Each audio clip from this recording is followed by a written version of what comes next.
జయంతి సందర్భంగా భారతీయ జనతా పార్టీ జాతీయ పార్టీ అధ్యక్షుడు జేపీ నడ్డా గారి యొక్క నేతృత్వంలో దేశవ్యాప్తంగా ఈ యొక్క వేడుకలు ఈరోజు నుంచి ప్రారంభమవుతున్నాయి. ఈరోజు అంబేద్కర్ గారి యొక్క విగ్రహాలను ఎక్కడెక్కడైతే ఏ గ్రామాల్లో కానీ వాడల్లో కానీ ఉన్నటువంటి విగ్రహాలన్నీ భారతీయ జనతా పార్టీ కార్యకర్తలు శుభ్రపరిచిన తర్వాత అక్కడ దీపాలను వెలిగించి ఈ కార్యక్రమం ఈరోజు ప్రారంభమవుతుంది.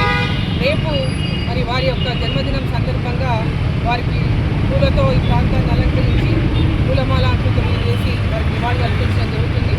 ఆ తర్వాత పార్టీ కార్యాలయంలో కూడా ఈ కార్యక్రమానికి అక్కడ కూడా మరి వారి యొక్క ఫోటో వారి యొక్క ఫోటోకి దండలు వేసి పార్టీ కార్యక్రమాలు కూడా పార్టీ కార్యాలయంలో నిర్వహించడం నివాళులు అర్పించి కార్యక్రమాన్ని నిర్వహించడం జరుగుతుంది. దాని తర్వాత ఈ నెల 25వ తేదీ వరకు ఈ జయంతి వేడుకలు ప్రతి మండల కేంద్రాల్లో, జిల్లా కేంద్రాల్లో, నియోజకవర్గ కేంద్రాల్లో నిర్వహించడం జరుగుతుంది.